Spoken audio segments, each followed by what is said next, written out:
Hello my kings, queens, and fellow non-binary leaders, and welcome back to Nerdy Nakama. I hope you will like this. It is finally time for the supercut of the Bottoms Kept It Up Inarizaki edition. It took us way too long to get to this point. As always, with the supercut comes a bonus part, so I hope you will be excited for that. I hope you'll be here for that, and I am considering to make another little bonus part that will be a members exclusive one. However, I haven't decided that yet. Please give me a feedback on that in the comments, and now let's go. We could stop by the Onigiri Miya on our way back. Sure, I wouldn't complain about free food. Atsumu grinned as he adjusted the strap of his backpack. Kita let a small smile tuck his lips upward. He was proud of his old teammates. They had all done very well for themselves.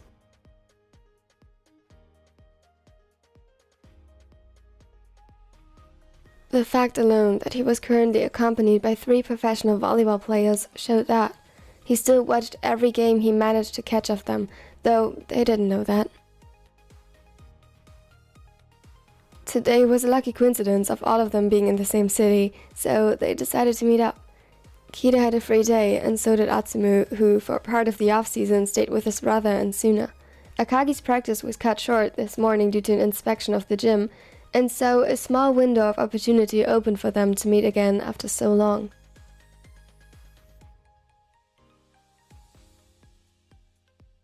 How's Aaron, by the way? I didn't see him since the last game we played against each other.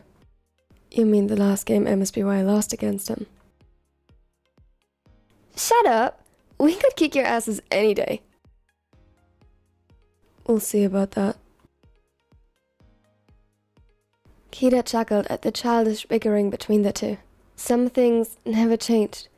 He was sure it would get even worse once they arrived at the restaurant and Osamu would chime in as well.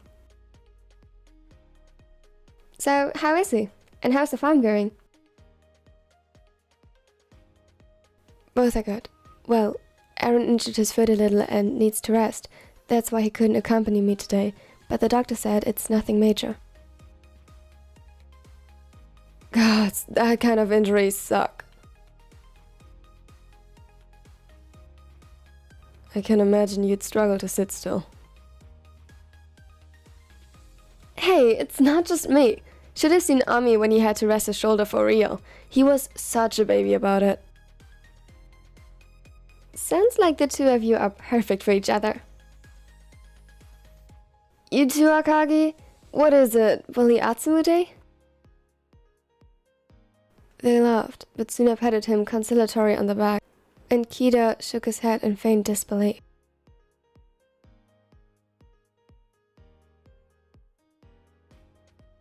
Nah, but you gotta admit, you make a bit... Atsumu? As in that jerk Miya Atsumu? A guy who had been chatting with his friends not too far from them overheard and suddenly intervened. Atsumu's eyes narrowed. His face looked familiar, but he couldn't quite place it. Suna next to him tensed, while Akagi and Kita looked mainly confused and surprised by the sudden interaction. That would be me. Maybe you say what you want to tell me straight to my face. I don't think there's a reason to argue. I'm sure this is a misunderstanding. Kita, as usual, tried to keep the peace and offer the idiot an easy way out. A second chance to handle this like adults, but of course, he didn't take it. Gladly. You're a fucking... Nobody believes your little boyfriend act with that germaphobe, and if he does, he's naive and brain dead. You probably cheated on him multiple times already. Whoa, now hold on. What the fuck, dude? You better think twice about what you say next.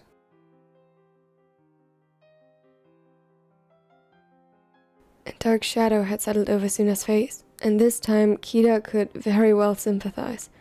He was still recovering from the shock of the sudden encounter when the guy already continued. From the corner of his eye he could see Atsumu digging his nails into his palms, but he hid them quickly in his pockets. Oh, what's this? Your new boy toys? One at a time isn't even enough for you, huh? Holy... Shut up! What is your effing problem? My problem is that slept with my girlfriend. Suddenly, recognition flashed up in Atsumo's eyes, and a grin spread on his face. Kita sighed internally. He knew that expression. Mocking and teasing, simply a mask for Atsumu to hide his anger behind and make his opponent even more irritated. Oh, I remember you, now that you say it. I also remember Yuma-chan running for the hills from you. By the time she ended up with me, she hadn't been your girlfriend for a while.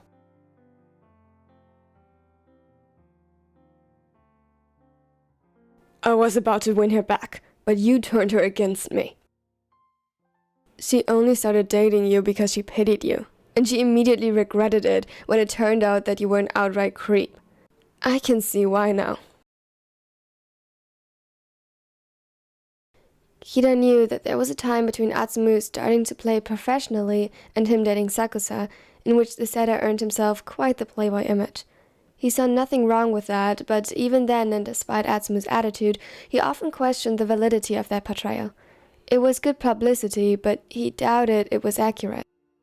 Yuma, however, he remembered. She was a sweet woman. Atsumu had met her at the gym, where she trained to become stronger. The woman was a force to be reckoned with in martial arts, which she practiced semi-professionally. No one who saw her in the ring for the first time would guess what a kind-hearted nature lay beneath. In utter irony, her biggest weakness was a lack of enforcing her own boundaries. Hence, she ended up in this situation. She also wasn't very violent, as most weren't who practiced martial arts to this degree because they were well aware of their own strength. In truth, both Atsumu as well as the idiot would have a hard time facing her in a fight and making it out with minor injuries. Winning was hardly even on the table.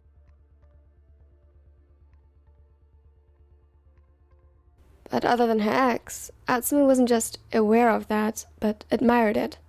He, however, was plain ignorant toward it, or he wouldn't be so persistent.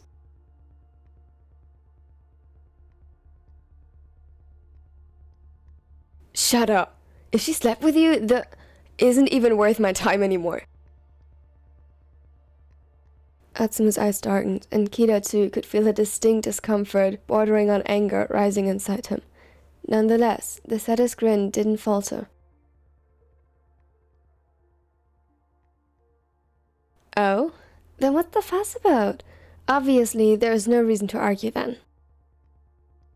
For a moment, Kita was surprised, almost shocked that Atsumu had taken such an amicable way out. With no offense to the setter, but this seemed even now too mature for him.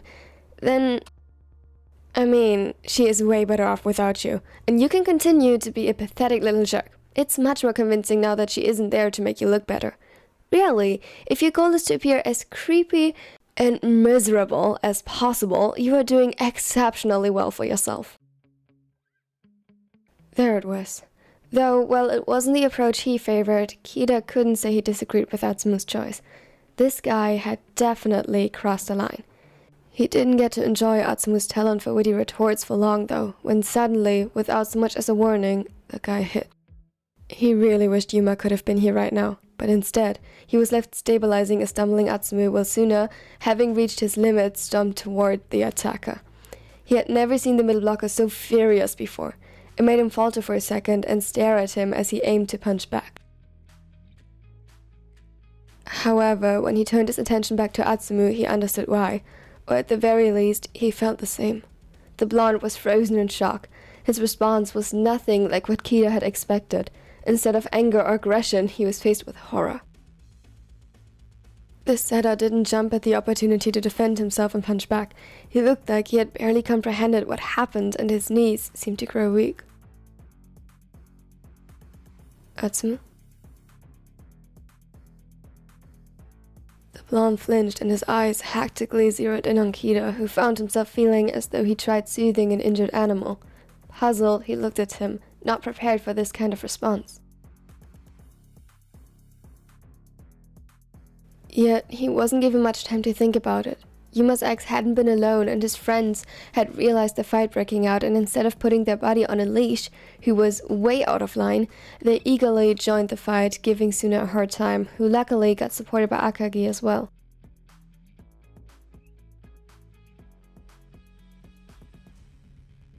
Kita hated violence, but he would be a damn bad captain if he wouldn't have his teammates back.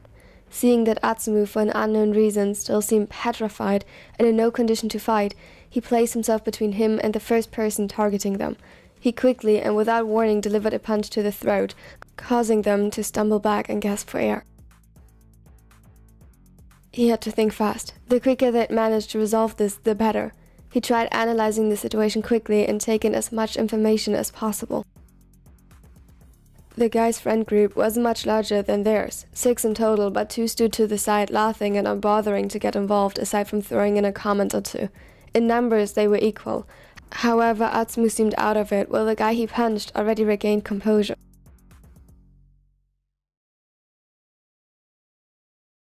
With an angry groan that sounded odd through his injured throat, he stormed toward him, seemingly neither prepared nor with a plan in mind. Kita easily stepped aside at the last minute and used his own charge to make him stumble. He was about to secure him when he was distracted by movement from the corner of his eye.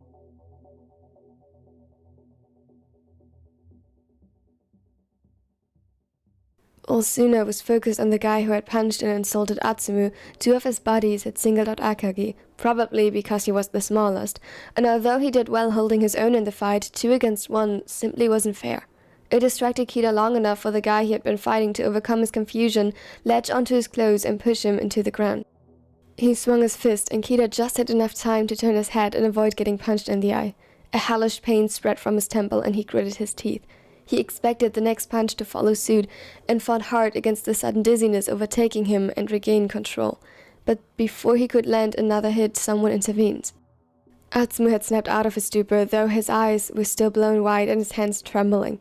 He had caught the man's wrist and slowly began twisting it until the other yelped in pain and weakly fought against his grip. Get away from him. He couldn't hide the fear in his voice, but it was overshadowed by fury, and the guy actually let go of him, visibly scared for his wrist. Kita tried to focus his eyes on the 2, but his sight got in and out of focus. He had hit him right where it hurt, and it caused his head to spin.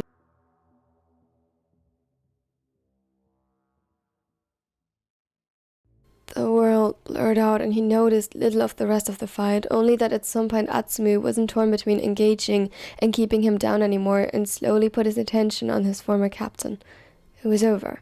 He couldn't tell if they'd won or not, but it was finally over.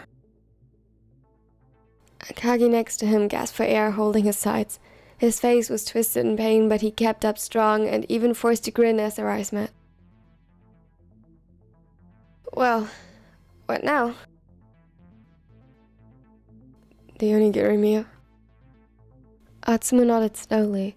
Maybe it was just the head injury, but he seemed pretty out of it again. Kita, his side slowly clearing, could see Suna throwing unsure, worried glances at the blonde, and immediately he tried to determine what was wrong with him. He couldn't see an obvious injury aside from some bruises blossoming on his skin, the most prominent on his cheek, but that only made his concern grow.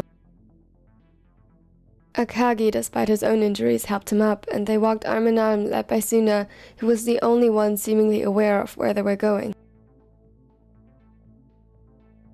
How are you feeling? Dizzy.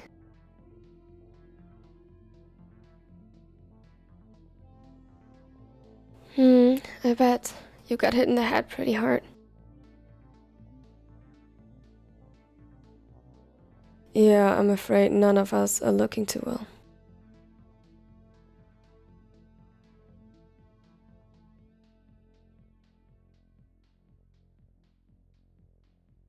Suna let his gaze wander over the group, lingering at Kita.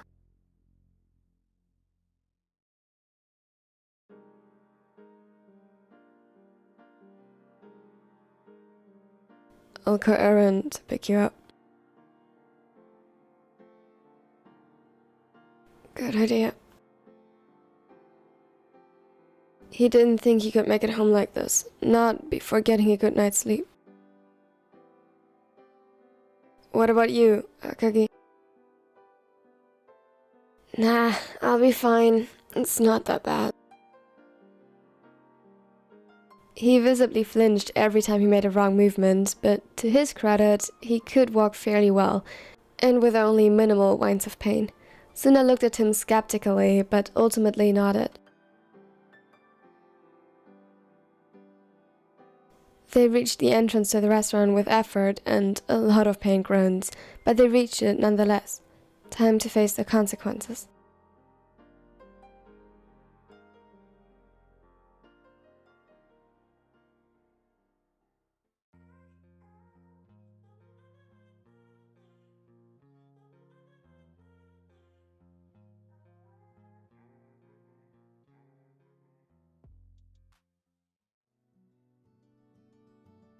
It was a slow afternoon at the restaurant. Not many people were here today. Most of them frequent guests Osamu knew well. It was calm, almost serene, to him at least. This was what he loved to do, and he flourished in it. Suna and Atsumu were still out, but all things considered, he thought about closing the restaurant a little earlier today to spend some time with them. Business had been well these past days, and he hadn't really had the chance to spend time with his twin since he arrived here. Aside from little chats in the restaurant or conversations in the evening, Osamu often fell asleep during. Whenever he did, it earned him concerned looks from Suna, who silently urged him to work less and look out for his health more.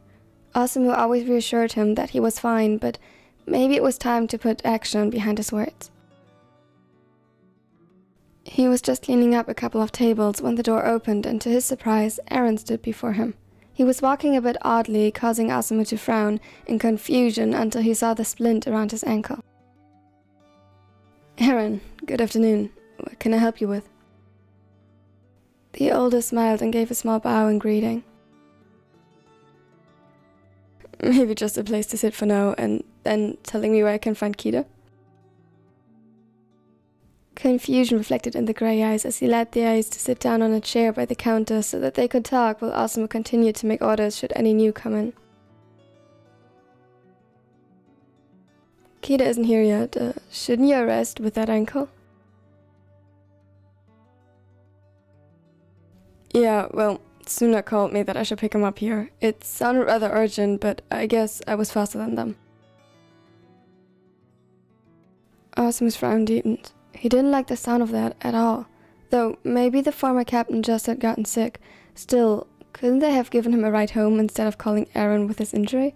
He tried to puzzle the things together in a way that made sense when a knock on the back door got him out of his thoughts. 1 second. He could already guess who it was. What he didn't guess was the condition they were in. Suna led them inside. His bottom lip was swollen and sporting a bloody cut, and when Osamu scanned him further, he noticed bruises, and his knuckles were bloody and scratched.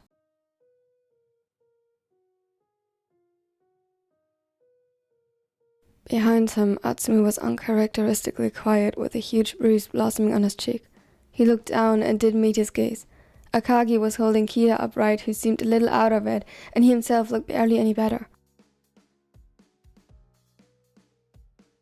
He was limping, but grinned up at Osamu as he noticed his gaze. Rage later. Now treating injuries. As if Suna had read his mind, he quickly chose for him what to focus on, though Osamu was sure it had been written on his face. He gritted his teeth, but complied begrudgingly. After they stepped inside, he looked around once more, almost hoping whoever did this would show up. When he rejoined them, Aaron had already discovered Kita and held his face between his palms, distraught as he inspected his injuries. Osamu could see the dark eyes overflowing with worry as he noticed Kita struggling to focus. I'll bring him to the hospital. It looks like this could be a concussion. Akagi, you can come with us as well. I'll drop you off at home. The libero looked like he wanted to protest at first, earning him a frown from Osamu, but Suna nudged him to accept, and he begrudgingly did so. He helped Kita toward the car, and Osamu watched them concerned until they were out of sight before he turned to his employee. Sato-san, could you please take over and close the restaurant early today? I trust you can handle it. If something comes up, I'm upstairs. She nodded and accepted the task with a bow. Osamu had hired her over a year ago now and was very happy with that decision. It wasn't the first time he trusted her with things like this. Now to you two. Does either of you need a doctor? He was tense, almost holding his breath as he checked them over once more. Suna shook his head but leaned against the wall, defeated and exhausted.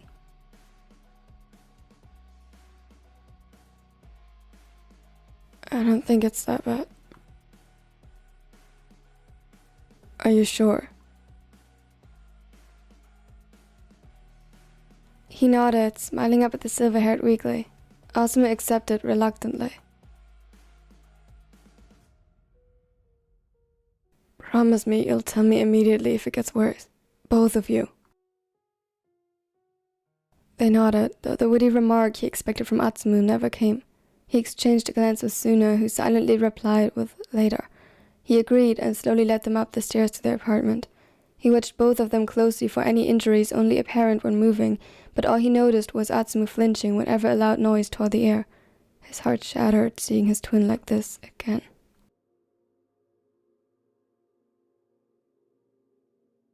He hesitated on the last few steps, catching a final glimpse of Eren as he supported Kita and guided him out the front door. Who would hurt them like this?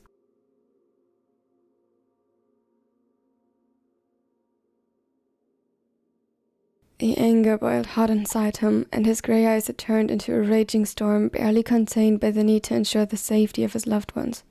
Memories flooded his mind, images of when he had seen his twin hurt before, his confidence reduced to nothing but ashes. Atsumu had fought so much to regain his footing and rise from what he had previously been reduced to, that seeing him suddenly silent again was like ripping open old wounds that should have long turned into scars. Atsumu had sworn himself he had never let his brother hurt like that again.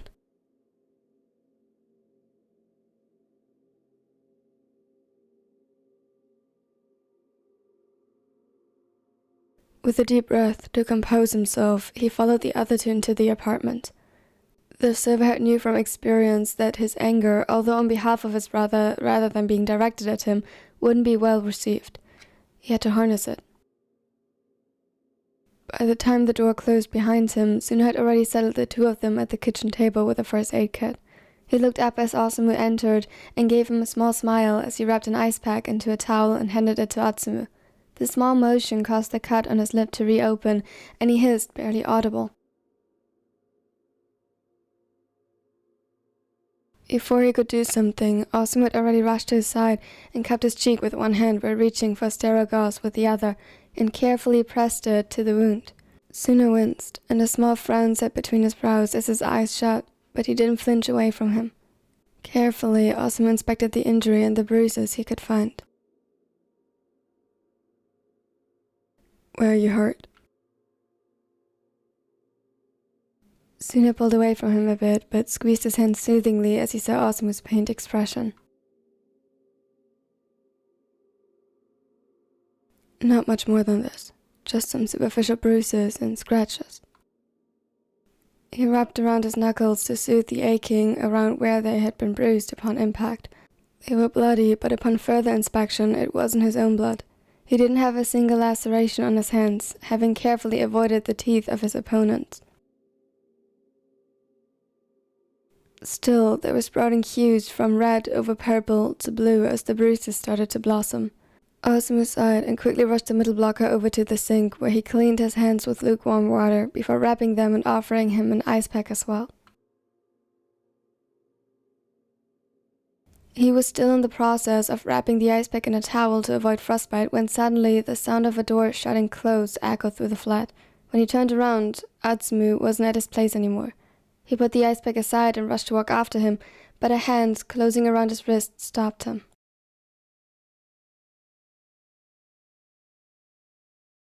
"Let him. He needs space right now." He looked at the other in doubt, but reluctantly let himself be pulled closer toward him again. "How badly is he injured? Doesn't he need—" "Don't worry. Atsumu got the first strike, but afterward, I think he was mostly on the sidelines. Who could blame him? He was practically frozen." Suna lowered his gaze. The unspoken memory hung heavy between them. With a deep sigh, he let himself collapse onto one of the chairs again. What happened? It wasn't him. I wouldn't have let him get away with just a black eye if it had been. Osamu relaxed a little, but the question remained. He sat down next to Suna and reached for his hands again. Slowly, gently, he placed the ice pack on top, causing him to flinch briefly from the pain, but he bit his tongue not to let it show otherwise. When Osamu looked up again, the raven's expression was mellow, his eyes focused on something in the distance.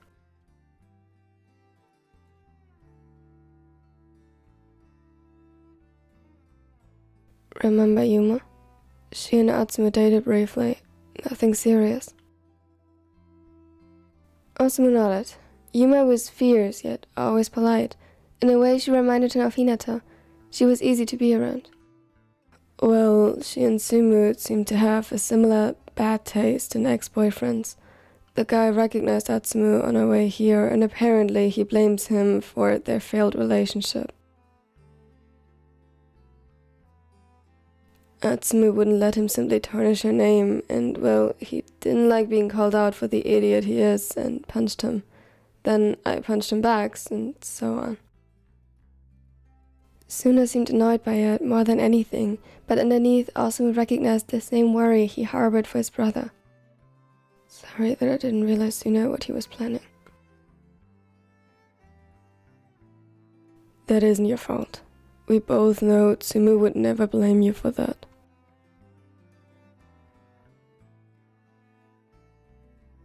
He inspected him more closely. There was tension in Suna's shoulders, and he still didn't look at him directly. How do you feel? A small smile tugged on the corners of Suna's lips. Good that I got to punch that idiot until he ran for the hills.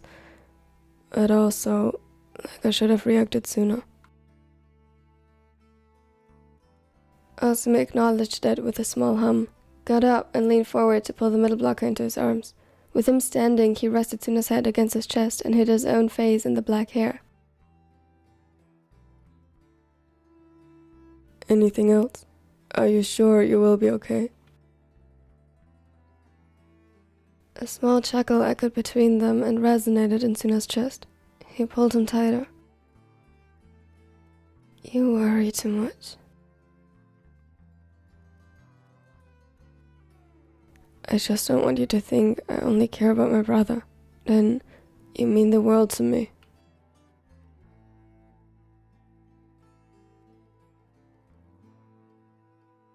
Suna sighed and retreated to look him in the eyes. He pulled him down for a soft kiss, ignoring the pain flashing in the gray eyes as Osamu tasted the blood on his lips. He brought their foreheads together.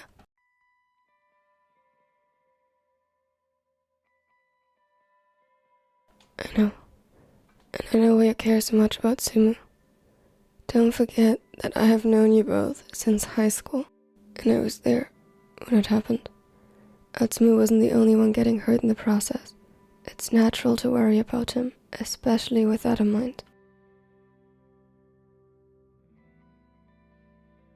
But I know that you love and care about me, and I would never question it by forcing you to make a nonsensical choice that ultimately amounts to nothing. Osamu let his words soothe him and relaxed under his touch. Don't forget that I have you to myself for the most part. Tsumu's only visiting us for a bit.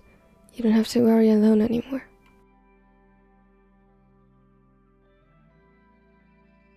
Which is exactly why you should call Sakusa. Osamu groaned and stepped back. Why him? What good will that idiot do? I doubt Moshia would appreciate you talking about his cousin like that. Osamu huffed, a pout forming on his face. They've been dating for 6 months now, and Atsumu has told him about everything. At some point, you need to accept it. He made him cry. One time since they've gotten together. Can't tell you how many times I cried over something stupid you said. Then, just call him Futsumu. Osamu begrudgingly accepted the phone Suna handed him. He grumbled something not so friendly under his breath, but typed in the number regardless. I'll call Toya in the meantime to ask how Akagi is holding up, and how he's handling the news. Osamu nodded, and Suna had great fun snapping some pictures of his frown as he was forced to call Sakusa. He chuckled to himself when he finally found Komori in his contacts. He would have to show these to him.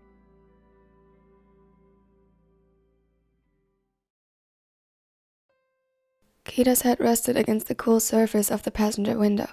It throbbed from both the bump growing on the back where he had hit the ground and his forehead where he had been punched. The stabbing pain didn't leave much room for thoughts.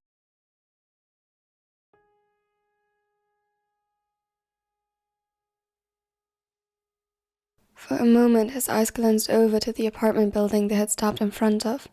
Aaron helped Akagi to the door where Komori was already awaiting him, his face troubled with worry. Kita winced as he saw his boyfriend's struggle stemming from his own injury. He shouldn't have to do any of this. With a sigh, he let his head fall back against the headrest. The moment he closed his eyes, blurred images of the events flooded his mind.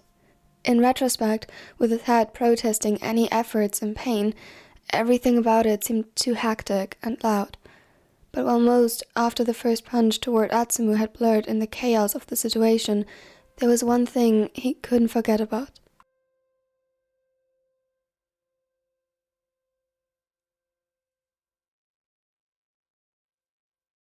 His heart clenched as he thought back on the way the blonde had frozen up.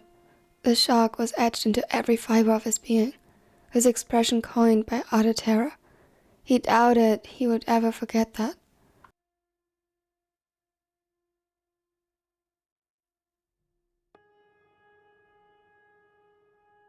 In all his years of being their captain, teammate, and friend as he liked to think, he had seen the twins argue, angry and frustrated and sad, but he couldn't even remember the last time he had seen Atsumu so much as nervous. His cockiness could rub people the wrong way, as seen today, but it had its perks. For the longest time, Atsumu's confidence seemed unshakable. Today, it seemed to have taken a hit. Even in his battered state, Kita was smart enough to know that this wasn't the result of one simple incident. In the moment, he honestly expected the setter to just smirk and hit back if necessary. His genuine fear following the attack had caught him off guard.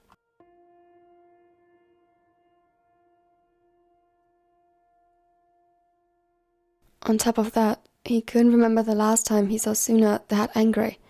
He was still thinking over what that meant despite the persisting pain in his head when the door opened again. Aaron sat down in the driver's seat again and Kita couldn't help but flinch when the door was pulled shut. Sorry, how are you feeling? He glanced up at him, a pained smile adoring his lips. The dark, warm eyes he loved so much met him with so much care and worry reflected in them that Kita's heart positively melted in affection for his partner. The world is still spinning a bit, and my head won't stop hurting, but my vision is clearing and I can think coherent thoughts again. The ace followed his explanation with concern, nodding along slowly to show that he listened. When he spoke, he kept his voice calm and soft, and Kita swore he fell in love with him again at that moment. Okay, Komori is taking care of Akagi. I offered to drive him to the hospital as well, but he swore he had no injuries warranting that. As well? They need to take a look at your head. I suspect it might be a concussion. We need to get it checked out just in case. It took a moment for his brain to relay the message, but once it did, he nodded. As much as he would prefer to simply cuddle up on the couch at home, this was the responsible thing to do. He let his head fall back against the window, enjoying the cold while Aaron started the car. At a red light, the taller reached out and intertwined the fingers. It coaxed a small smile from the former captain. He gave Aaron's hand a reassuring squeeze, assuring him that all things considered, he was okay.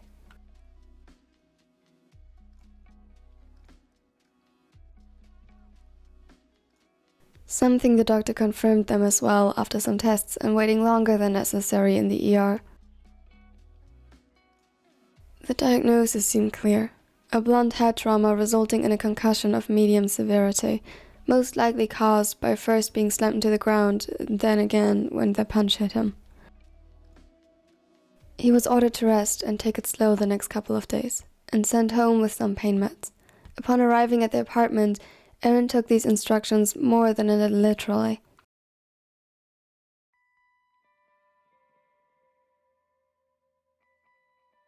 Kita didn't allow him to carry him because of his ankle, but he failed to stop him from constructing a little nest of pillows and blankets to make Kita as comfortable as possible in their bed. He propped his head up on the pillows, and soon Kita was wrapped in fluffy blankets and held the white fox plushie the team had gifted him for graduation. Kita chuckled a little as he saw him frantically assembling the materials, ignoring the pain stabbing through his skull at the movement and sound. Aaron still seemed to see it on his face because he rushed to his side and gently cupped his cheek.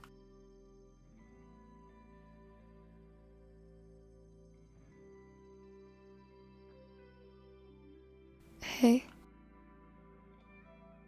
He smiled at that and gently let his thumb roam over Kita's cheek.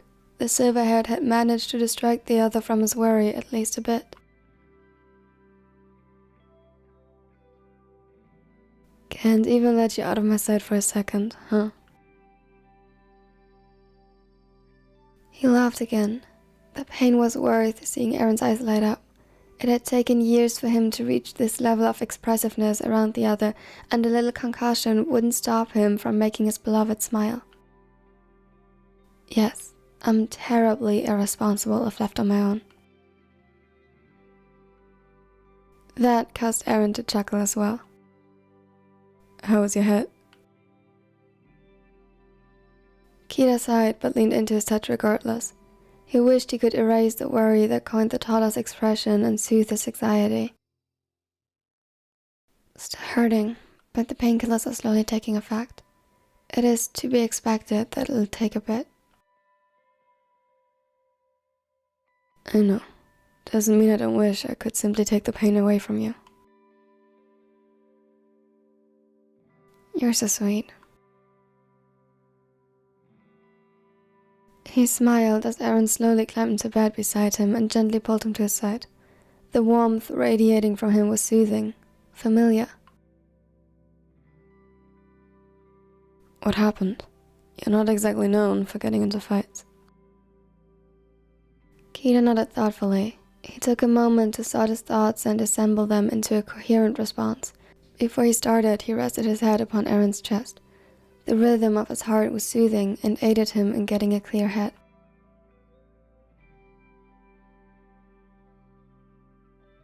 We met a rather unpleasant group of strangers.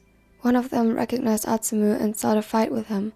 Apparently he was Yuma's ex. They dated just before her and Atsumu did.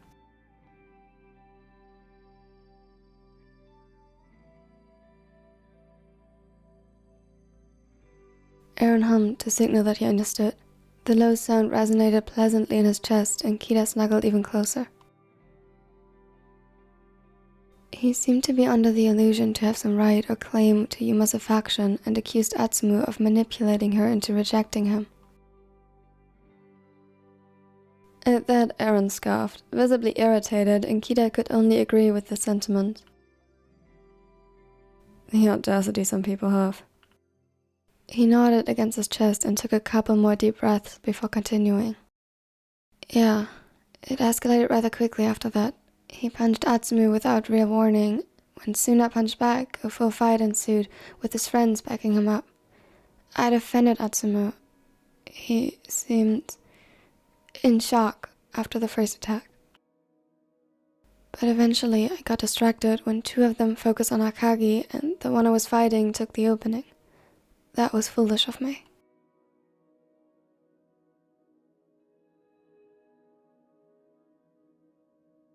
Aaron chuckled, was softly brushing strands of hair behind his ear.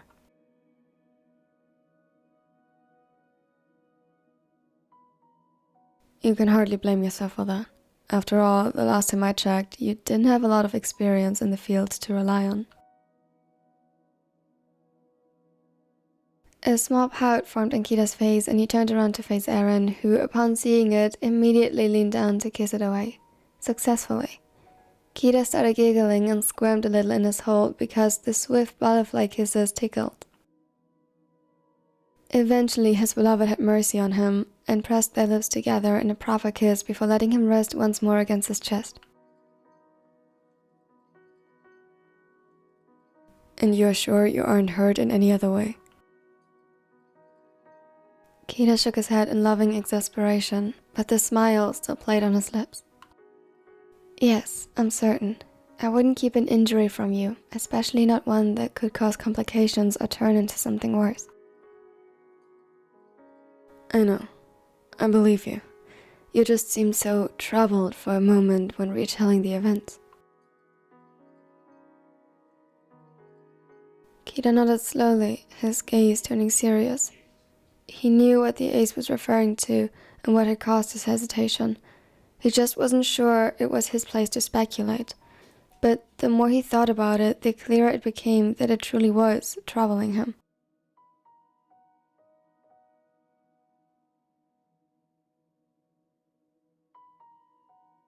Every time he was uncertain if his response was appropriate or warranted, he could confide in Aaron. He took pride in their communication.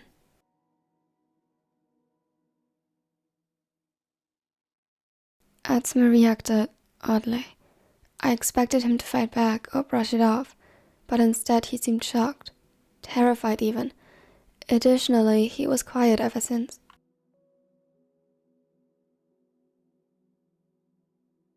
The ace thought about that for a moment, while continuing to absent-mindedly play with the short silver strands of hair.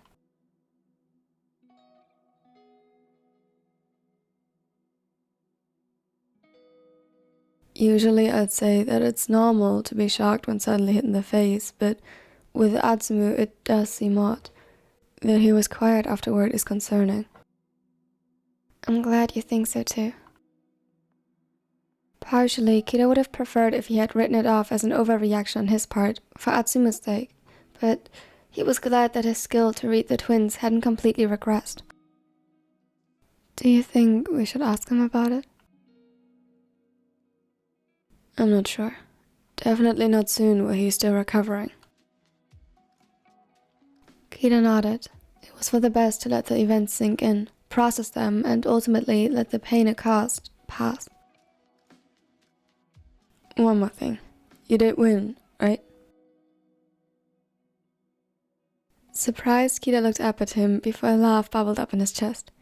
Aaron looked so serious while asking. Yes, I think so. Ultimately, they ran. Good.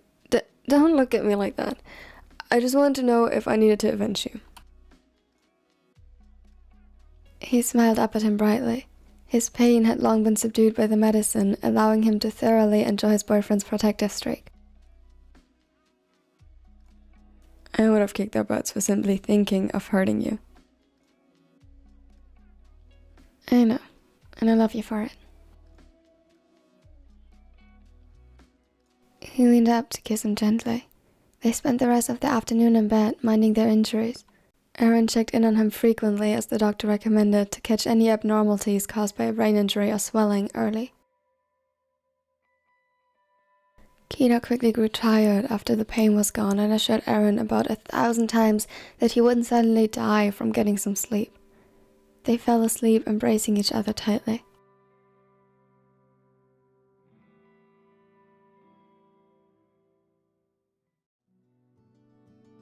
When Sakusa's phone rang, he expected it to be Atsumu.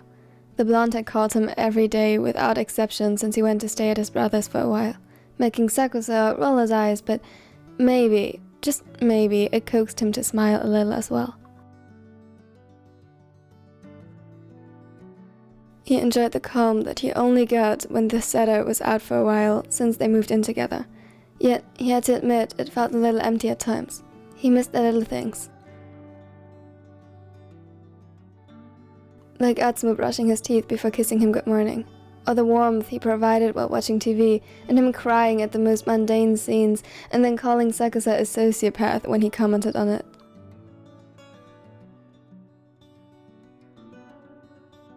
He missed how the room brightened with a smile. In his absence, the silence was serene, but in his presence, the calm was warm. He was all the more surprised when he saw Osumu's name appear on the screen instead, his brows pulled together in a slight frown. They got along better now, but it was still rare for the silver-haired twin to initiate contact, unless... Osamu, it's Sakusa. How can I help? I know who I called. The ace sighed.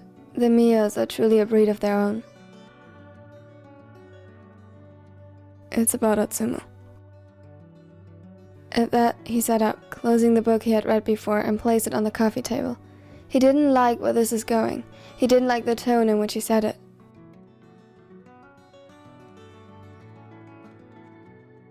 A sudden tension built in his muscles and his jaw clenched. What about Atsumu? Did something happen?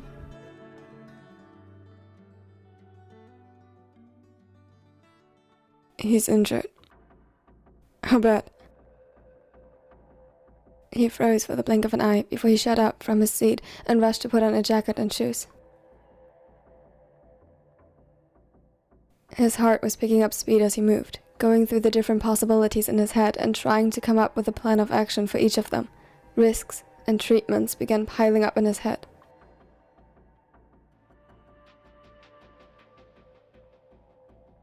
Physically not too bad. He said he didn't need to go to the ER at least, and it didn't look like it either. Sakusa almost interrupted him again, struggling to stay calm and biting his tongue to let him proceed. He got into a fight. Then Kita and Akagi were there as well. They each got roughed up a bit. Was it? No. Luckily not. Osumu's voice was dark and drenched in ire. The same ire running like liquid fire through the ace's veins when he thought about him. Yoshida. The relief that Atsumu hadn't encountered his ex was quickly drowned out by his persisting worry as Osamu continued to explain what happened based on what Suna told him. Sakusa had met Yuma a couple of times. She was still friends with a bunch of the players from MSBY, only he at the time was too closed off to be friends with almost anyone.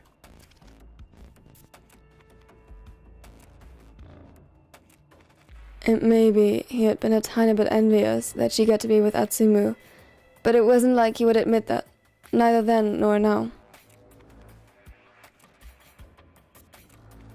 However, he felt for her.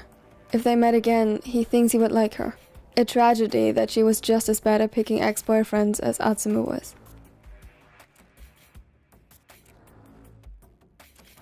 I'll have you on speaker now. I'll be there in 10 minutes. It's a 20-minute drive. Not when Atsumu's injured. I don't know if I should give you points for that or take them away. You showed up at our apartment in 7, the time Atsumu saw him at the grocery store. And you still had to make the food. Atsumu's dish is popular. I had some finished already.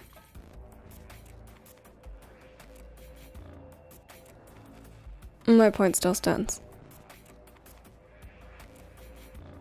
He was almost certain he heard Suna chuckling in the background, and most definitely taking pictures. He was sure he'd hear from Komori about it later. Just don't get yourself killed on the way. He's had enough trauma for a day. Sakusa closed the door to his car with force, gritting his teeth as he took in Osumu's words. He didn't even care that the others seemed to still be cold toward him. He almost wished he wouldn't understand so well why, but he did. He had seen the effects his past had on Atsumu, had heard fragments of the nightmares they said I was ready to share, and watched as he worked himself back to his feet over and over again when he relapsed. Perhaps the worst was knowing that in truth he still knew very little. He hadn't been there back then. He hadn't seen his boyfriend at his worst, but what he did know was enough to understand. That was what scared him, knowing that his bad days now were his good or even great days at some point. But there was hope in that. A hope Atsumu had learned to rely on, and one that Sakusa reminded him of when he lost sight. He steeled himself to do it again today. The call ended and Sakusa swallowed to get rid of the lump in his throat and focus on the traffic. Everything seemed to want to slow him down today. He felt himself getting more and more agitated, but Atsumu was right. He couldn't add to Atsumu's distress by getting injured. Staying calm enough to guarantee his safety and that of those around him had never been so tiring. And it hadn't been enough. Everything before, the red lights, waiting that a school class crossed the street, were normal things that only stood out to him because he was in a hurry, but this was a bad joke. More than that, it was the worst joke, and hadn't he been so in shock, he might have recognized that joke wasn't the right word.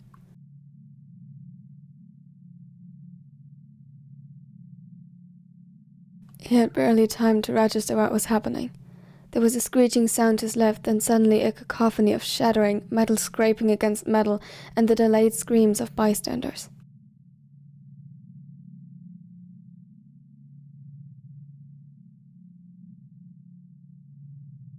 From one moment to the other, the car changed directions from moving forward to being pushed to the side. The sudden change in velocity made him jerk forward, and although his seatbelt stopped him, his head collided with the steering wheel. He groaned, and upon catching his breath, the car finally coming to a stop, he cursed under his breath. Out of all the things to happen, out of all the times they could be happening, now?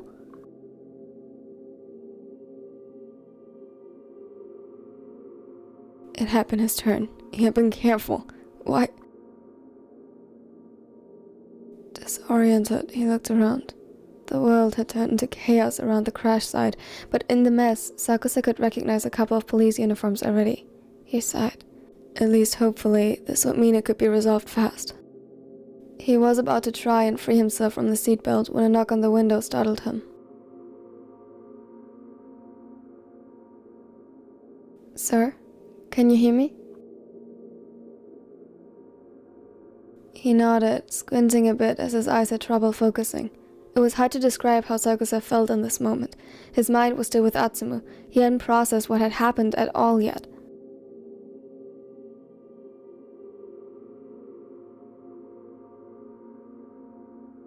Suddenly, he felt very jittery as adrenaline pumped through his veins.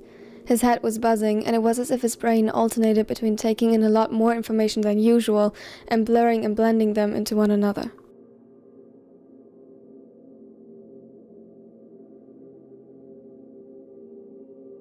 He barely registered the pain that undoubtedly lay beneath.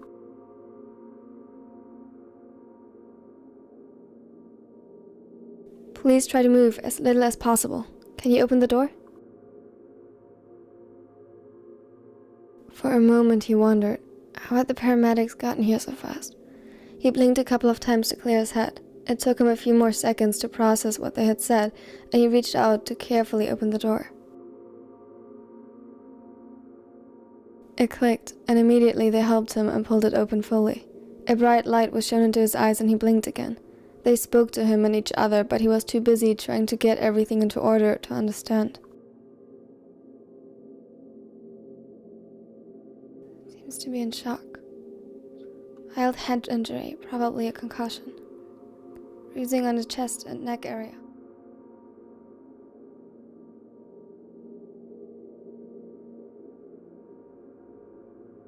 What?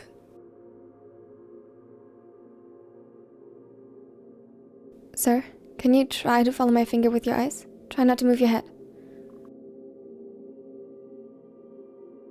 The light was back again, but Sakusa complied and they nodded, hopefully satisfied with the result. What happened? I need to... He tried to loosen his seatbelt once more, but they stopped him. You were in a car crash, Another driver ran a red light and caused a collision. Fortunately, the impact was on the passenger side.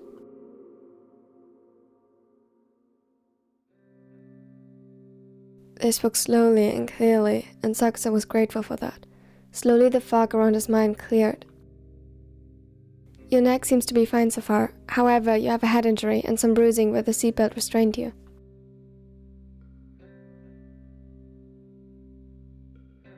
We will bring you to the hospital to further assess your... What? No, I can't go to the hospital. Not today. Not today, out of all days, not now. He would give Atsumu a heart attack if he knew.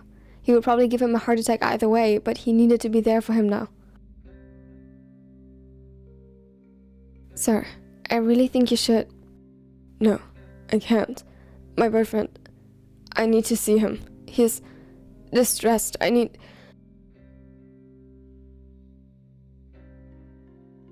He took a deep breath in to collect himself. The reality of the situation still hadn't quite caught up to him, but focusing on Atsumu helped a little, not to panic. He didn't have time to panic.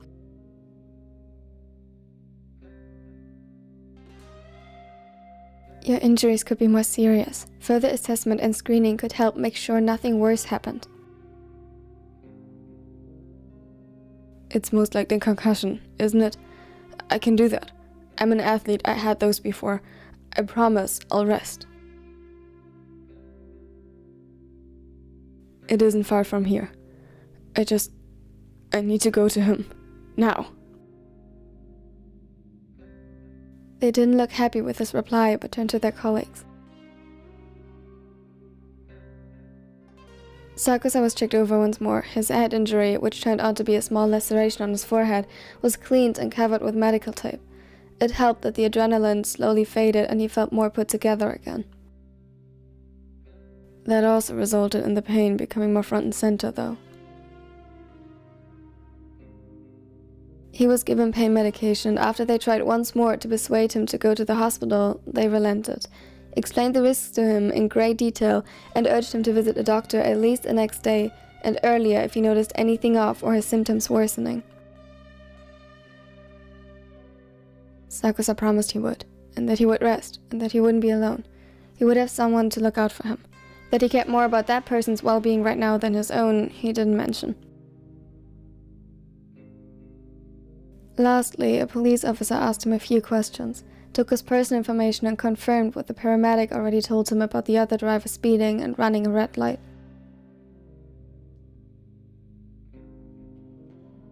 It registered only now how relieved he was not to be the cause, but that too faded into the background again as he was allowed to leave. His car would be dealt with for now, which meant a lot of insurance stuff later, but that wasn't important at the moment.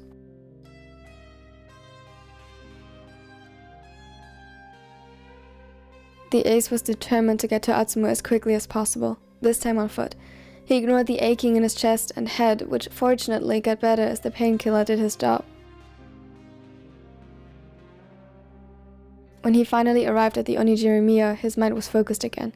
He earned himself a few odd stares, but beelined straight to the stairs off to the side. Sato, who knew him already, only scanned him with a concerned look, but otherwise didn't comment as he turned to the next customer. The door upstairs was unlocked, and SakuAtsu walked inside without bothering to knock.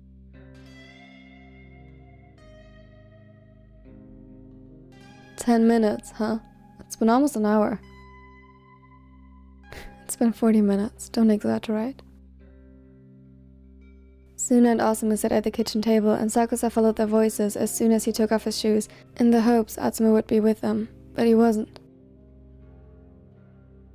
Where's Tsumu? He is... Whoa, what happened to you? Suna practically dropped his phone in shock as he looked up, causing OsaSuna to look up surprised. His usual indifferent expression fell. Car accident. Not important. I was cleared to go. Where is he? What do you mean not important? I told you not to get yourself into an accident. He looked almost angry, though Sakusa assumed, similar to the irritation now gathering under his skin, that it was simply too much for him today. I didn't. It wasn't my fault. Some idiot ran a red light. I wouldn't be here if I had been responsible. The police was involved. No, I'm fine. Please just tell me what Sumo is. Please. Suna still seemed conflicted, but Osamu nodded and pointed to their guest bedroom. Don't scare him too much, and get some rest. This looks like it hurts. You look worse than me, and I fought a bunch of idiots just an hour ago. That didn't make Sakusa feel hopeful. Suna had a cut on his lip and some nasty bruises. If he looked worse, perhaps he was still in shock. He shrugged it off and made his way to Atsumu. This was more important now.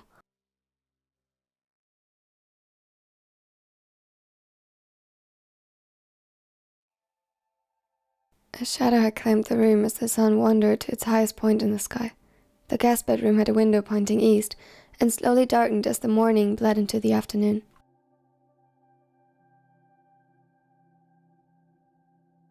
Atsumu watched the shadows dance as the wind played with the leaves of a tree planted by the street.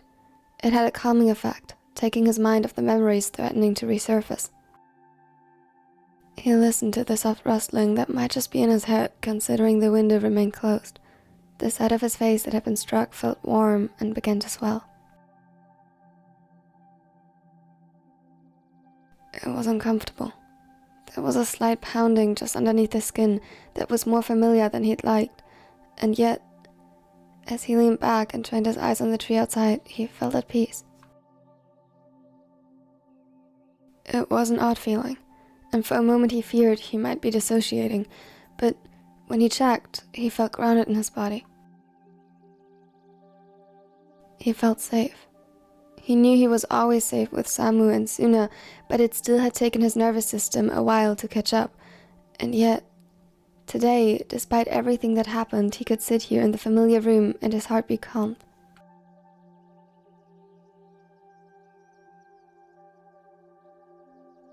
There was no crushing fear looming on the edge of his consciousness like a tidal wave threatening to crash down on him, or a landslide threatening to bury him alive. His fingers didn't tremble as they did before, and he could take every breath slow and deliberate.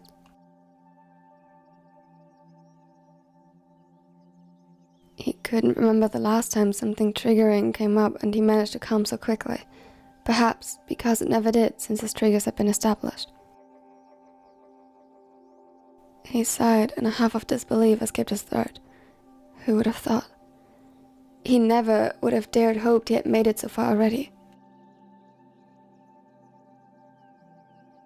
With another deep breath, he turned to stand up. It was difficult, and he had to remind himself of the odd sense of joy he had experienced just a few seconds ago, instead of feeling frustrated that his first success didn't brought on an avalanche of more.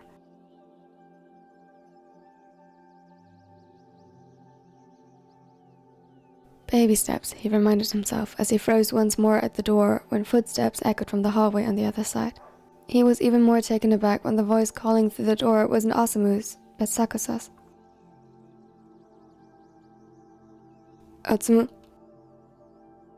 And then a smile tugged at his lips. He reached out and unlocked the door before taking a couple of steps back. It was a ritual they had established for bad days so as not to overwhelm him further. Part of him thought hopefully that he might not even need it today, but he wasn't ready to face the disappointment in case he did. He could hear Sakusa placing a hand on the door handle in a hurry, but then pausing and waiting the usual 10 seconds before he asked once more, "Color?" "Green." And Natsuma's smile brightened. Every second reminded him how far he had made it, that he wasn't trapped anymore, and that on the other side of that door was someone who only held the utmost care and love for him. Caught in his own experience, it took him a while to process the sight exposed when Sakusa finally entered. The bruises on his neck and forehead, and the gauze applied by his hairline. It was as if with all of his expectations on how this would play out being disproven, he failed for a moment to conceptualize what was happening. Ami? His voice was unsure, and suddenly a new fear bloomed in his mind.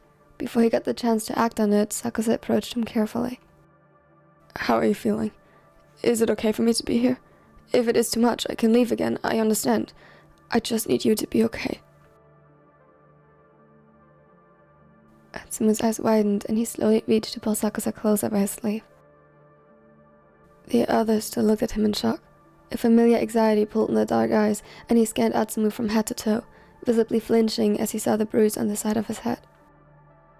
He looked like he wanted to reach out and inspect it further, possibly treat it or offer an ice pack, but refrained from it as he waited for Atsumo's response.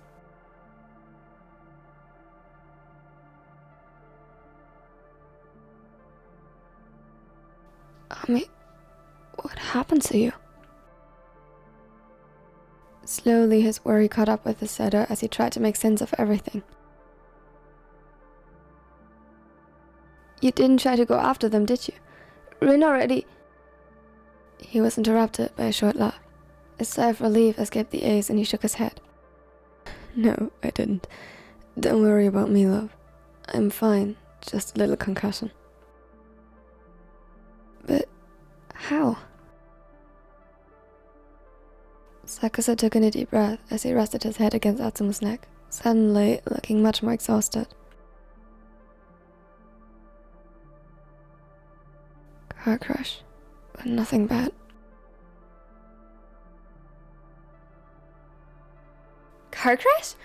What do you mean nothing bad? Did you see a doctor already? He nodded weakly, though seemed to think different of it in the middle. No doctor. Paramedics. They cleared me to go. I'm fine. Just happy that you're okay.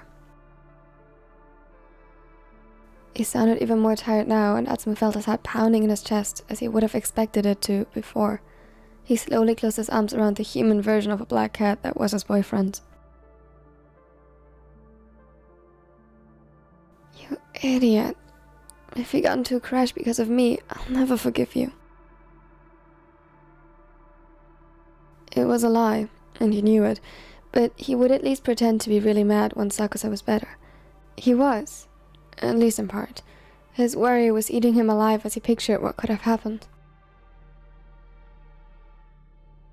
But SakuAtsu shook his head again. It wasn't because of you. I hurried, but I was careful. Someone ran a red light. It didn't have the intended effect, as Atsumo visibly stiffened further in his arms. The image alone made him nauseous and want to never let go of SakuAtsu again. Sumo? You idiot. A sob clawed its way from his throat, and his hands dug into SakuAtsu's shirt. All the emotions from before he had just begun to process now bled into his concern, and he couldn't stop his tears from falling. SakuAtsu didn't attempt to explain himself further, and simply held the blonde more tightly in his arms. He rubbed circles into his back, and as he began to feel a little lightheaded on his feet, guided them to sit down, leaning against the bed and still holding each other close. Atsumo must have noticed after a moment that something had changed, because his head snapped up and he searched the dark eyes for an answer.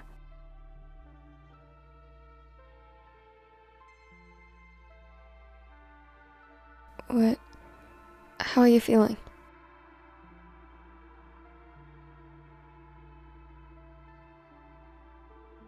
Atsu, I'm fine. Just a little lightheaded. Ami. Atsumo's voice was stern now, and he stared at him in determination. What's your color? SakuAtsu bit his tongue and cursed internally before answering. Yellow. But it is really not that bad. Just need some rest. Maybe, but I won't let you die on me because you thought you had to play hero. The ace huffed, but Atsumo ignored it. He pulled him to his feet once more before carefully positioning the spiker's arm over his shoulder and supporting him as they walked outside. Samu? He found them still in the living room, staring at them expectantly and with concern written all over their faces as they walked in. "Can you drive us to the hospital?" "On it. Do you want to come with us or rest, Rin?" Suna glanced over at them and then his own injuries before shaking his head. "I'll stay. I'll be okay, and at this point, I'd only hold you back." Osamu begrudgingly accepted his response and made him promise to call should anything come up before helping Atsumu guide Sakusa to the car. This setter was surprisingly quiet the whole ride and took to gently holding his beloved and drawing patterns over his arms.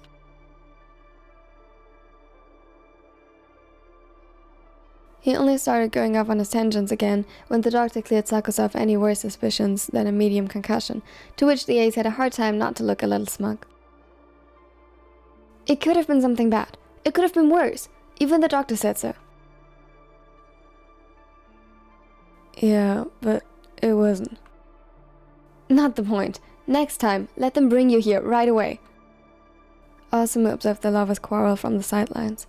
Atsumu wasn't as animated as usually again, but he could argue, which was generally a good sign. "Baby steps," the younger twin reminded himself as he sent Rin a quick update of the situation. Komori had been in the midst of deep cleaning the apartment, finally arriving at the living room while listening to one of his favorite podcasts when Akagi called him. The cleaning was a habit he formed a couple of years ago when he moved out, to make sure his cousin could visit him at all times and feel comfortable.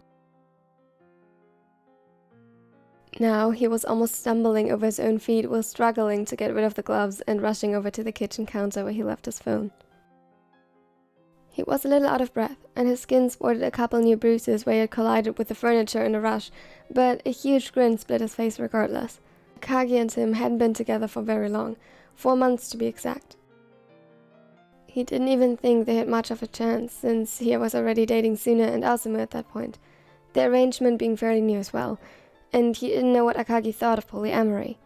Turns out, he didn't mind sharing Komori at all, and as such, and after extensive talks with the other two, they had become official not long after. Most people now knew of them as a couple, while the relationship to Suna and Osamu was still rather private. A multitude of factors played into that, and foremost probably that they hadn't figured out yet how to break the news to Kiyomi and Atsumu, but Komori didn't complain. He liked how it was now, though he wouldn't mind showing off all of his boyfriends to the rest of the world and cut everyone out of his life who had a problem with it. As such, seeing Akagi's name appear on the display of his phone made his heart jump in excitement. "How's the trip going?" He answered the phone in his typical cheerful manner, ignoring the cleaning supplies he almost knocked over in his overly animated attempt to get to the phone faster. Anywhere outside of volleyball, he could be a real klutz when not paying attention. "Well..." There was something in Akagi's voice that made him nervous. The other sounded sheepish and tired. It wasn't what Komori had expected. "Mishinari? Did Atsuma do something stupid again?" His teasing was met with silence at first, making Komori's suspicion grow. "No, that's not it. Just..."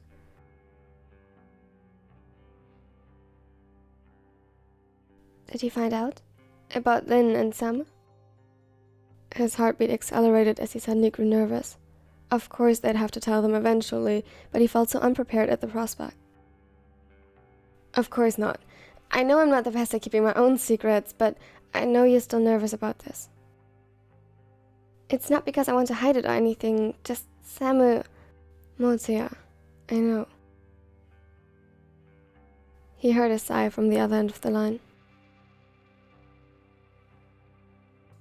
"I'm sorry for worrying you. That's actually what I try to avoid. Promise me you won't freak out?" "You're not helping your case, honey."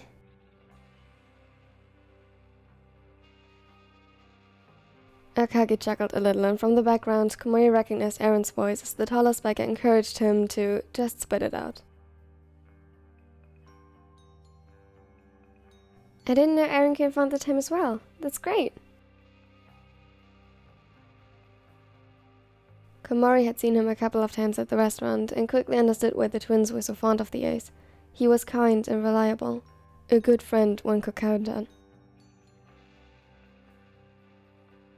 He actually came to pick us up. The trip had to end a bit early.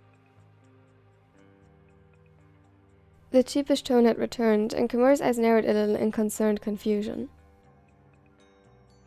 Why? We got into a fight. Kinda. But they started it. A fight? Are you okay? Yeah, well, for the most part, I'm alright. For the most part? It's just some bruises and scratches. Aaron and Kita are dropping me off at your place. Can we talk about it then? Komori took a deep, shuddered breath. It didn't quite have the intended effect, and as soon as he agreed and the call ended, he found himself anxiously gathering the cleaning supplies, putting them away and replacing them with first aid kits, cooling compressors, and whatever Akagi might need once he returned.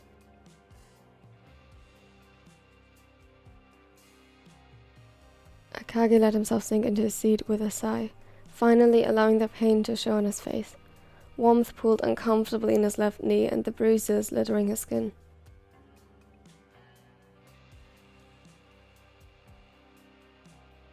I'm sure it'll be alright. I hope so. Motoya can just be anxious when it comes to others. I don't want him to worry. Aaron hummed thoughtfully, but before he could answer, Kita chimed in, only half lucid and still somehow the most grounded. I think it'd worry him much worse if he downplay or attempt to hide it. He's right. They parked in front of the apartment complex, and before he even managed to open the door completely, Komori was there. He had been waiting for them by the door as soon as he got the call.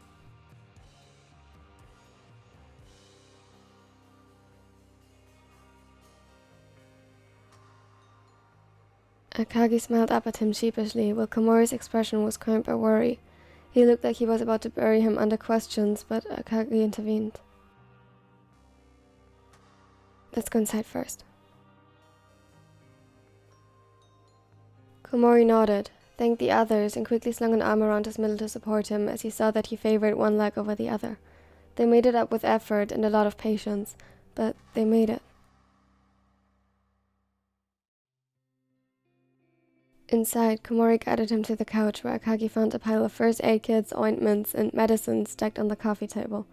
He sighed. Motoya, I'm not dying. A cooling compress is more than enough.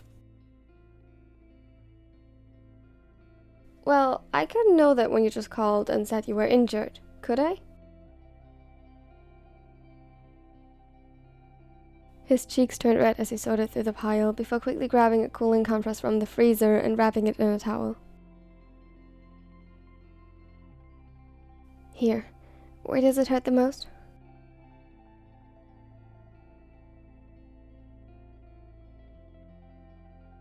A sigh of relief escaped him as he accepted the compress and pressed it to his knee. My knee, but it isn't too bad. I twisted it a little in an attempt to dodge. Not exactly successfully. He motioned to the bruise at his jaw that felt as though he had gotten a sunburn with how it was warming up. Komori clenched his jaw in sympathy and produced a cooling ointment from the pile.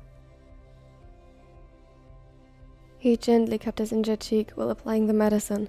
His touch was careful, never applying too much pressure. It was as if he traced an artwork on his skin, and Akagi felt how he slowly calmed. Where else? Akagi listed and showed him all the injuries he could feel at the moment, one by one, and Komori treated each as though they were severe and demanded all his attention, as though each was evidence of a grave crime committed against him. His expression was so serious that Akagi couldn't help but chuckle.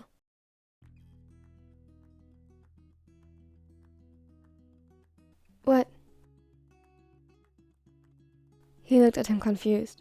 To Akagi, he looked like the most precious, adorable person in the whole universe.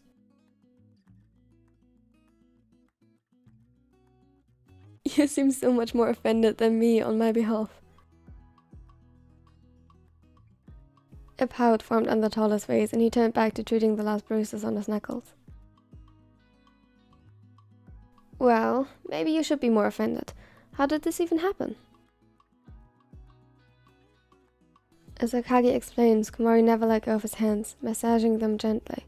He listened closely, and his expression darkened as he did. See? You should be more offended, and they should be in jail. You can't just attack people like that and it not have any consequences. I agree, but it all just happened so fast. We could do little more than defend ourselves. I'm not blaming you. I'm sorry if it sounded like that. I don't understand how you can be so calm about this. My heart almost stopped when I heard that you were injured. Komori brought his wrist up to his lips and gently placed a kiss on his pulse point. He seemed lost in thought. Akagi swiftly opened up his hand to cup his face and stroked soothingly over his cheek with his thumb, effectively gathering the other's attention again. He smiled up at him warily from where he knelt before him, treating his injuries.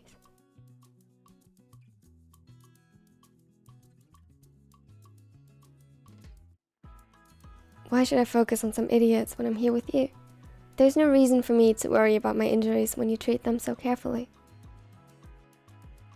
He felt Komori's cheeks warm under his touch, and he looked away, almost bashful. The taller libero took a deep yet shaky breath before straightening his back to get back up. Alright, does that mean you will allow me to take care of you today and tomorrow?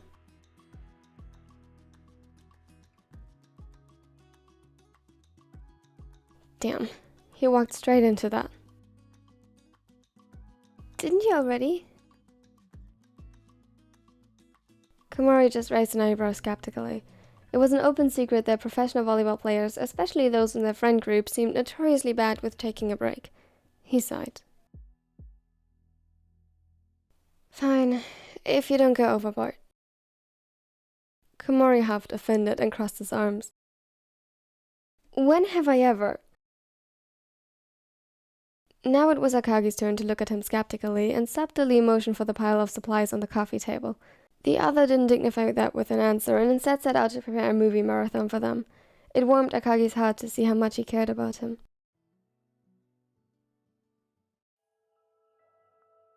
Sakusa groaned and blinked up confused, finding Atsumu trying to escape their embrace as subtly as possible and failing. They had stayed the night at OsaSuna's place after the accident, and after a movie night with the two, including a lot of bickering from the twins, spent the evening resting per doctor's order.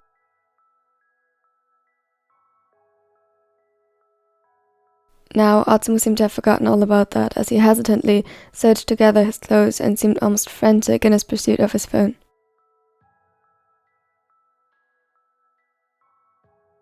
Tsuna, what are you doing? Why do you act like you're trying to sneak out after a one-night stand?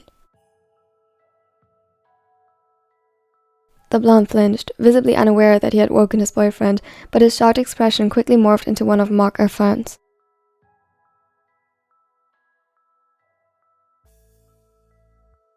I'm not. Besides, how would you even know what that would look like? Because I had several. He deadpanned, making Atsumu pause in surprise. It was written on his face that he was contemplating whether to go down that rabbit hole now or later.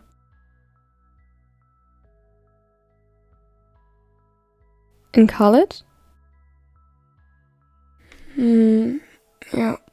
Get away from my stuck-up family for the first time. I had to make the most of it, hadn't I? But that's beside the point. What's got you so out of sorts? Are you feeling okay? Sakusa got up, slowly following the setter's example and getting dressed while keeping an eye on him to make sure he wasn't hiding his pain or anything alike.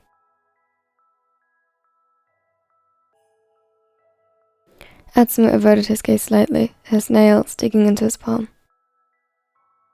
Sorry, I meant to make it more gently once I got everything sorted out. No, I'm glad I woke up. Is this about yesterday? Yes and no. I guess I just finally got the time to process everything, and Kita, he seemed pretty out of it afterwards. I'm worried. Sakusa felt himself tense. He had been so focused on Atsumu that he had totally forgotten to inquire about the others present. He knew of Suna, of course, and Komori had sent him updates about Akagi. He always did when worried about something. But they hadn't heard from Kita and Eren yet. It made him suddenly more anxious than it probably should. You want to check up on them? Atsumu nodded and the ace agreed without hesitation. They got ready and decided to simply buy some breakfast on the way and visit them to make sure everything was alright. On their way out, they passed Komori and Akagi, who apologized sheepishly for Komori's rush as he didn't even greet them properly. The libero had heard about Suna's injury and was now equally determined to assure himself of his well-being. Sakusa's gaze lingered for a second, confused, as they walked inside, before Atsumu already pulled him along. Perhaps he wasn't really awake yet, or the concussion and shock from yesterday were still impacting his nervous system. He felt as though he was processing everything a lot more slowly.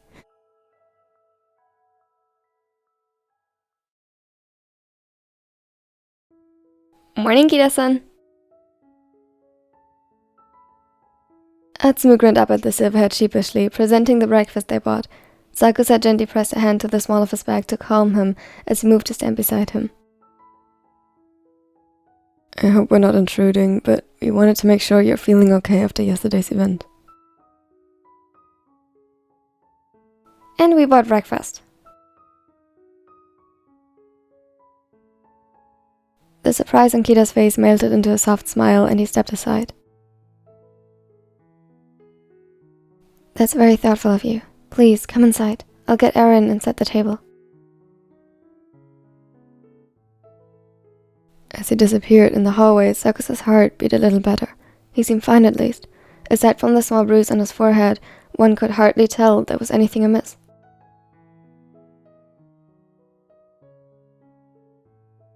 Sakusa, Atsumu, good morning. Eren, on the other hand, although not part of the fight, leaned on a cane as he joined them on their way into the living room, as not to put too much weight on his injury. How's the ankle healing? We missed you in the last practice match against the Falcons. It's alright, just annoying that it takes so long. But if you strain it too early, it'll never heal properly. Eren hummed in agreement and leaned down to place a kiss on Kita's temple. They settled around the table and began eating. Sakusa felt himself relax. The apartment was designed in a warm, natural color scheme and flooded with morning light. It was comfortable and a much more peaceful atmosphere than he was expecting at first. He was usually rather anxious or tense when at someone else's place, but this didn't feel so strange. Atsumu, how are you doing after yesterday? The setter huffed out a laugh, but didn't look at him as he sat on his chopsticks. You know, I came here to ask you that. If I'll tell you, will you tell me as well? There was something almost like a glint of mischief in the warm brown eyes, but Sakusa must have imagined it. This was Kita after all. Sure, sounds fair.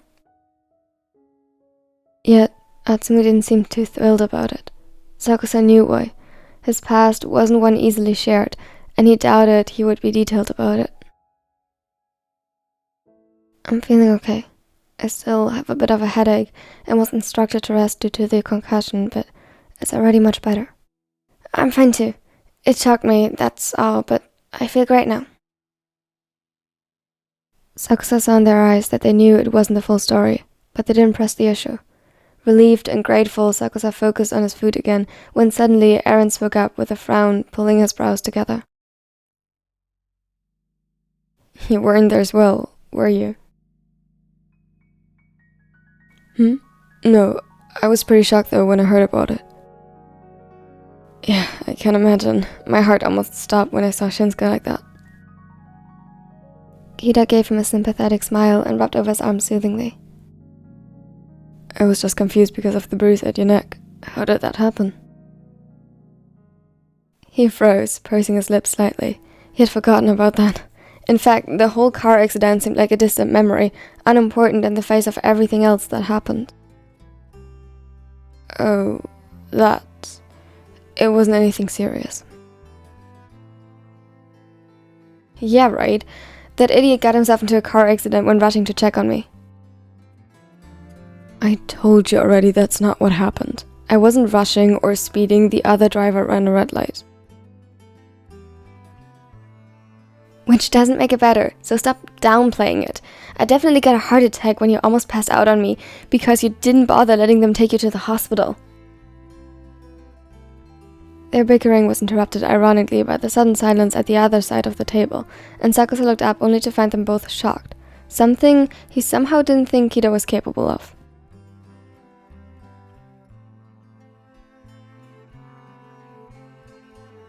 You were in a car accident?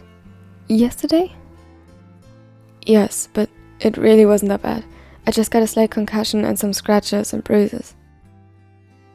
The silverhead nodded slowly, still quiet as though he tried to put everything into order in his mind. What does Atsumu mean you didn't let them take you to the hospital? Sakusa glared at the blonde, who almost looked smug that his judgment of the situation was being validated by his former senpai. It wasn't necessary. The paramedics wanted to bring me there at first, but they let me go. Because he insisted. Because I needed to make sure you were okay. Atsumu huffed and crossed his arms over his chest. But you feel okay now? Have you been to a doctor in the meantime? Are you sure nothing worse happened? Sakusa was momentarily stunned. He had never heard Kita talk so much at once as he scanned him thoroughly for any injuries from across the table. He finally understood why Kita was capable to keep the chaotic high school versions of the twins in line. The former captain could be terrifying. Much to Sakusa's embarrassment, he felt his cheeks warm and his heart skip a beat. What for the god's sake was that? Yes. Atsumu insisted to bring me to the ER after I felt a little faint. God. It was impossible to lie to him. Good. Thank you, Atsumu. I'm glad you two are okay. Sakusa could only nod in response. He exchanged a quick glance with Atsumu, who also had gotten quiet.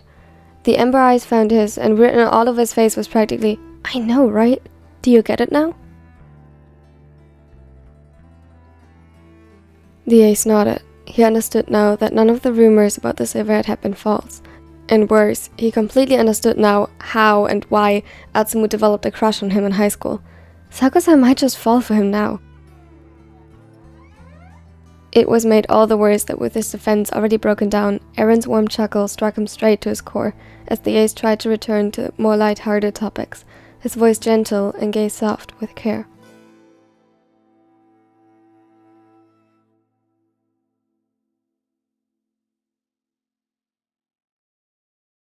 Thank you so much for watching this supercut till the end. It means the world to me. Oh my god, another series finished. I hope you liked it. If you did, don't forget to leave a like and tell me your feedback in the comments. And subscribe if you want to see more of this. Tell me also under the pin comment what your favorite part was. And if you like this bonus part, because again, that's like the new stuff. And also, oh my god, tell me which series needs a supercut. Either because I have to desperately finish that series or just in general. A special thanks as always goes to my nerdy neckos. They are, statistically speaking, the coolest and smartest people on this planet, just saying. And yeah, they get early access. They got this video already a couple of weeks in advance. If that sounds interesting to you, maybe you want to check out the join button under this video. Here are my other social media. I'm especially active on TikTok, a little bit on Instagram, and obviously here and on Chatty. And yeah, here's more content in the end cut. I hope you will like it. And now, have a wonderful and amazing day. Bye everyone!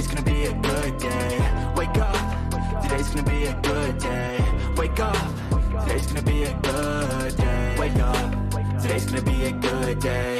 Wake up, today's gonna be a good day.